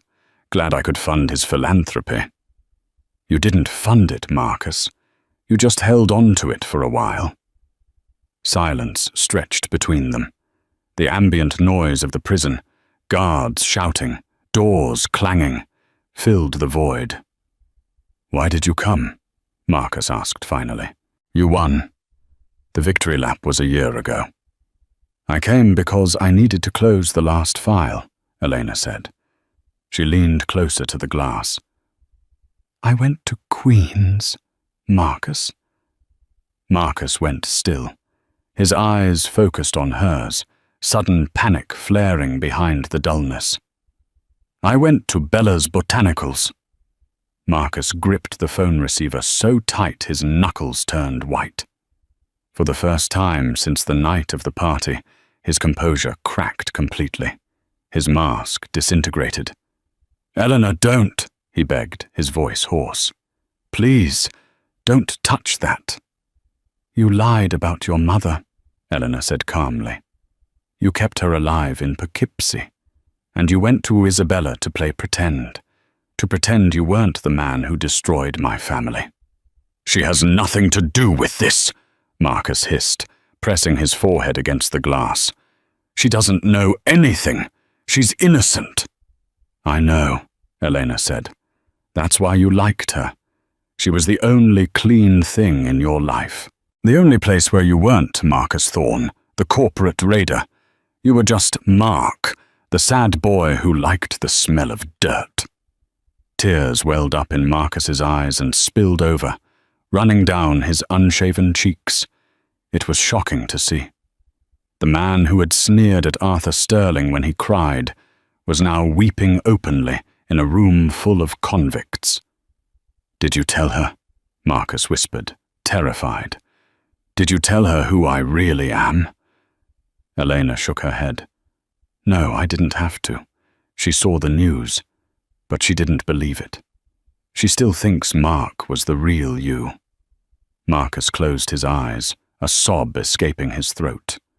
"Please tell me you didn't hurt her. Please tell me you left her alone." "I left her alone," Elena said. "She's not part of the case. The payments were too small to matter." Marcus let out a shuddering breath of relief. He slumped against the partition, defeated not by the law, but by the exposure of his one secret vulnerability. "Why didn't you use it against me at the trial?" he asked. "It would have proved what a sociopath I am, living a double life." "Because it was the only thing that proved you weren't entirely a sociopath," Elena said. She stood up. The visit was over. "That's your real punishment, Marcus," Elena said, looking down at the broken man on the other side of the glass. "It's not the prison. It's not the loss of the money. It's knowing that you were capable of being the man Isabella loved. You could have been Mark. You could have had a simple, decent life.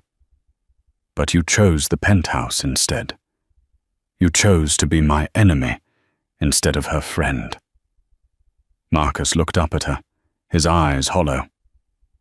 "And now," Elena said, turning toward the exit, "you have nothing, and you have to live with Mark in that cell for the next 25 years, knowing you killed him for money." She walked out of the prison into the crisp autumn air of upstate New York. She took a deep breath. The air didn't taste like victory. It didn't taste like revenge. It just tasted clean. It was finally over. Inside, Marcus Thorne put the phone back on the receiver. He looked around at the cinder block walls of his cage. He closed his eyes and tried to remember the smell of potting soil and yellow tulips, but all he could smell was bleach and regret. The silence in the room was deafening. What an incredible, twisting journey. Marcus Thorne thought he was playing a game of chess where money was the only object. He thought he could build a skyscraper on a foundation of lies, and that his wealth would insulate him from gravity. But he forgot that the most dangerous variables in life aren't numbers on a spreadsheet. They are the people we underestimate. He underestimated Arthur Sterling's love for his brother. He underestimated Silas Vance's resilience. And most fatally, he underestimated his own wife, Eleanor, seeing her only as an accessory when she was actually the architect of his downfall. Marcus's story is a brutal reminder that you can win every battle in the boardroom. You can buy every luxury the world has to offer. But if your legacy is built on destroying others, the check will eventually come due. And sometimes the person holding that bill is the one standing right next to you when you raise your glass to celebrate too early. Whatever you do, don't build your castle on someone else's grave. If you enjoyed this deep dive into the psychology of power, betrayal, and corporate revenge, please smash that like button. It really helps the channel grow. Share this video with someone who loves a good twist ending. And if you haven't already, hit subscribe and ring the notification bell so you never miss out on our next real-life drama. Thanks for watching. We'll see you in the next story.